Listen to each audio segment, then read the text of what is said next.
everyone, my name is Christina Singh, and I'm a senior behavioral neuroscience major graduating next month, alas. So my thesis, first I want to say thank you to everyone for coming out. I really appreciate it. So my thesis topic was on investigating the effects of quiet wakefulness on procedural memory retention in college students of varying stress levels. Anyways, I'd just like to give acknowledgements and thanks to my research team. There was a picture of them in one of the slides. I don't know why it's not showing, but I'd like to give thanks to Christina Singh, Callie Solomon, and Tyler Aslan for helping me with this project and being so inspirational in my work. So the research question was, does resting wakefulness affect procedural memory retention in college students with varying stress levels? And basically what that means is quiet wakefulness is a brief period of time when you're sitting down and your eyes are closed but you're not actively asleep. So we tested this for a 15-minute period, and next I'm going to highlight some literature that helped to inform my hypothesis and research question. Okay, so the first article, written by Humiston and Walmsley in 2018, hypothesized that participants who experienced a short period of resting wakefulness would instantly improve their performance on a motor sequence task. And a motor sequence task is just a task that measures procedural memory. In our case, we use the mirror tracing study, but there are other tests that could be used as well. And then for the main results, we found that participants exhibited large and immediate improvements in the motor sequence task 15 minutes after resting versus those in the delayed group. And then participants who were tested instantly after the rest condition did better on the motor sequence task than participants who were tested 4 hours after the rest condition. So the main takeaway from this was that this seems to alter the positive effect of resting wakefulness on procedural memory retention, and this ultimately influenced the timing or no delay design of the study between rest and testing periods. The second article, written by Rocco et al. In 2016, hypothesized that 15 minutes of rest correlated with slower brain waves and mind wandering. If you're wondering what mind wandering is, then it's like a period of time where you're daydreaming and your mind kind of drifts and you're not really thinking about what's being presented or what's going on around you. So it's kind of like your mind is going blank and you're daydreaming, thinking about other things besides what's in front of you. And we found that, the article found that rest correlated with slower brain waves and mind wandering, which correlates to improved memory retention. The results concluded that there were slower brain waves and more alpha brain waves in the EEG readings in the participants at rest. And so much neuro is being thrown at you right now. Alpha waves are waves that are seen when you're calm or tranquil, like moments of rest. So that correlated to slower brainwave activity because you're at rest and your mind is not really active at that moment. And for more people who are not familiar with the neuroscience, an EEG is basically a technique that measures the electrical activity of the brain, and it usually utilizes electrodes. The takeaway is that EEG readings during resting wakefulness were similar to EEG readings seen while sleeping when memory consolidation occurs. Hence, this could explain why resting wakefulness is associated with better memory retention. For my third article, written by Dolphin et al. In 2019, it hypothesized that participants under highly stressful conditions would do worse on a motor learning task versus those with lower stress levels. The results confirmed that participants with higher stress levels did worse on the motor learning task versus participants who were less stressed out. And it's important to note, I have to always explain what these things mean because I know many of you are not familiar, but cortisol is a stress hormone.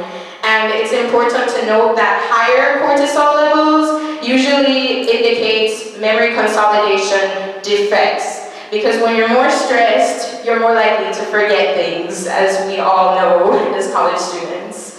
And the main takeaway from this study was that college students under high stress levels may not exhibit the same benefits of resting wakefulness, memory consolidation versus less stressed out college students. The fourth article, written by Holtz et al. In 2012, hypothesized that there would be a correlation between consolidation of new declarative memories and non-declarative memories with increased EEG sigma waves and slow wave activity during non-REM sleep. So, more neuro, sigma waves play an essential role in both sensory processing and long-term memory consolidation. And non-REM sleep, that's the initial part of sleep when you're transitioning between wakefulness and sleep, and it involves slow brain waves and muscle relaxation. And the results confirm that the hypothesis that declarative and procedural memory consolidation correlated to the presence of these sigma waves and slower wave activity. The fifth article, written by Marshall et al. In 2020, hypothesized that non-REM rich sleep, so non-rapid eye movement sleep, during the initial part of the night would improve declarative memory. But REM sleep, which is rapid eye movement sleep, when you're sleeping, your eyes will blink really fast, in the second part of the night would improve non-declarative memory. Okay, so now that all this literature has been thrown at you, I'm going to be talking about what I actually did, my study. So, we're talking about the methods. So, we recruited 33 St. Edward's students, majority identifying as Hispanic and majority identifying as woman, as you can see. And that is our recruitment flyer that we issued to mostly people across campus. The next stage of our methodology, after gaining consent from our participants, we made them complete a pulse survey about their demographics, sleep, current stress, and caffeine habits. And then we also made them complete a Stanford Sleepiness Scale and a Perceived Stress Scale. So participants were then trained on a mirror tracing task, and this entailed them basically tracing within the boundary of the shape without looking down at their dominant hand, and instead watching them trace through the reflection of the mirror. However, if they drew outside of the lines of the shape or outside of the boundary, or if they lifted their pen at any point during trials, that would also be considered an error. Okay, so now, if you did this study, which I'm sure some of you did in the audience, you're familiar with these shapes. So we have the five-sided star. These are all in order from difficulty, so this is the easiest, the middle, and then the hardest. So we have the five-sided star as the easiest shape, the six-sided star, Star of David right here, and then we have the abstract complex shape, which I often refer to as the trapezoid. And next, participants were assigned to one of two conditions. Either the experimental condition, where they were in the resting wakefulness condition. So that's when they were sitting down in their chairs, resting with their eyes closed, trying not to fall asleep, and that lasted for 15 minutes, and the lights were turned off while they were in that condition. Or they would be assigned to play Tetris for 15 minutes. Okay, then participants were asked to basically perform the mirror tracing task once again for all three diagrams. And then participants filled out another survey about their condition experience, such as the degree of frequency to which they thought about the mirror tracing task, as well as condition, and about the percentage of time spent meditating or thinking about instructions of each condition, or sleep and other things. And then in the survey, they were also asked about their current stress levels on a scale of 1 to 10, 1 being the lowest and 10 being the highest, most stressed. And then they were debriefed, basically told about what entailed the study and stuff like that. So now we're headed to the results. I'm just gonna walk over here. Not taking the whole nightstand with me this time. So right here with the graph, as you can see, the black bars are the pre-test and the grayish bars are post-test. So if you notice, it just gradually decreased regardless. So the number of errors between in each trial, pre-test to post-test, gradually decreased, showing that they made less errors, participants made less errors post-test versus pre-test, which shows that they effectively learned the task and our methods were effective. And then similarly with time, we see that regardless of stress or condition, the time they took to complete the task generally decreased pre-test to post-test. So what this means is that it just further confirms that our participants effectively learned the task and the methods were effective. As for stress, we found something really interesting. So people in the Tetris condition were more likely to have lower stress levels pre-test to post-test versus those in the restful wakefulness condition, which was very interesting because our hypothesis thought that it would be the opposite.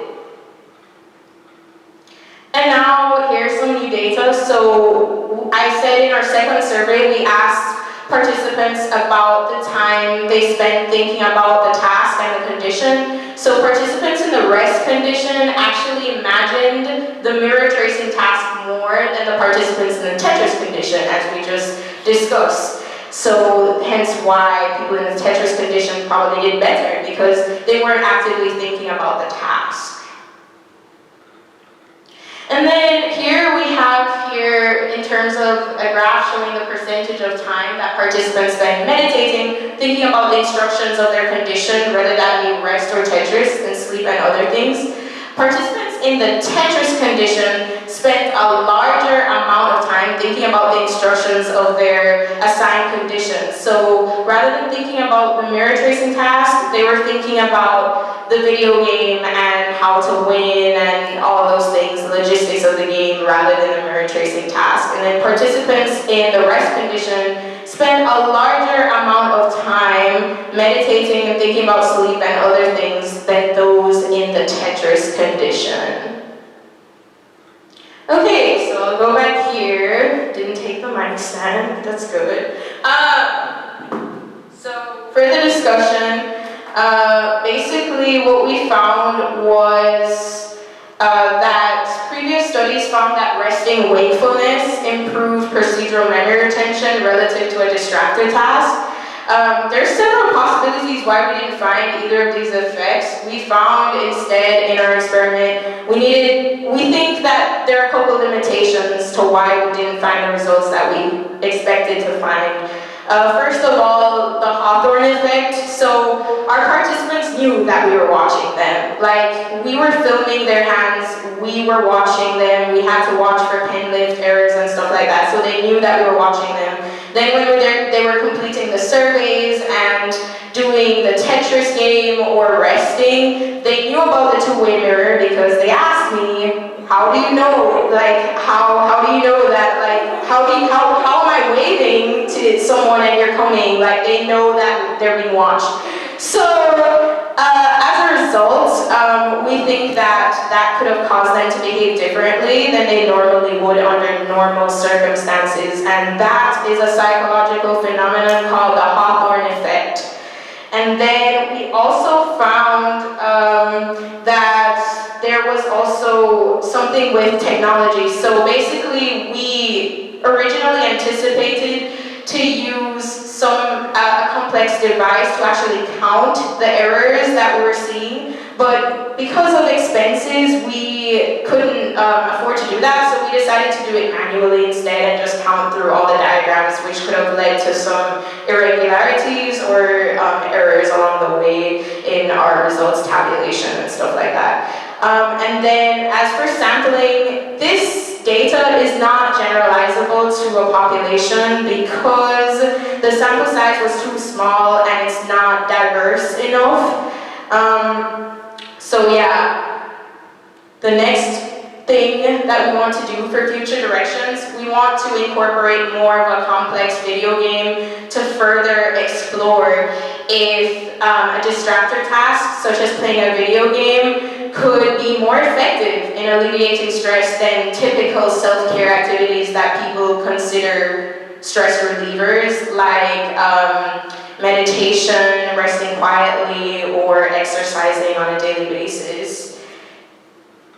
And then furthermore, we also want to look, this study could be used as like a blueprint for future studies, and it could also act as like a pilot study for the inclusion of an EEG to closely observe the neural correlates associated with procedural memory, such as the prefrontal cortex and the cerebellum. So looking at that would be really interesting, just to see how that would further contribute to the effects of resting wakefulness on procedural memory retention and consolidation.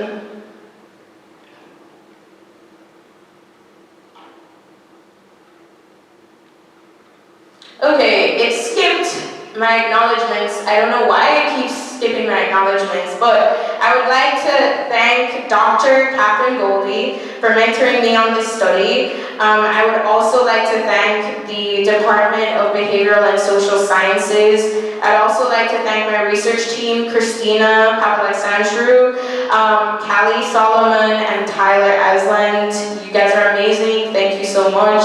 Also, participants, thank you so much. If I know some of you are in the audience, thank you so much for coming and for participating in the study. And the audience as well, thank you so much for making time to listen to my thesis today, and I appreciate it. Thank you. Any questions? Thank you. Yes? You mentioned the harm effects, and for a future study, what would you do to apply to the effects? Well, I think for that, honestly, not using a two-way mirror, if we can avoid using something, maybe just doing it in a different environment and trying to eliminate the two-way mirror, and also maybe somehow just looking at trying to record their errors without filming their hands, maybe just doing that without incorporating that aspect. So I think minimizing those things would be beneficial. Yeah. Any more questions? Yes?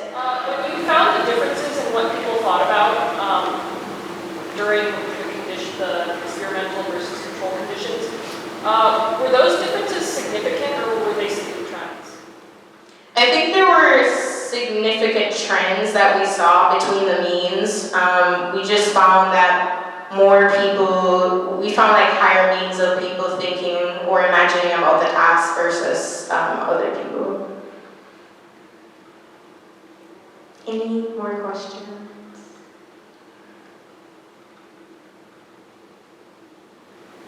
Yes? So you tested motor kind of memory. Yeah. You get similar results if you tested, say, how well you remember holistic words. Yeah, so that's actually what we talked about in the first few articles. That type of memory is called declarative memory or semantic memory.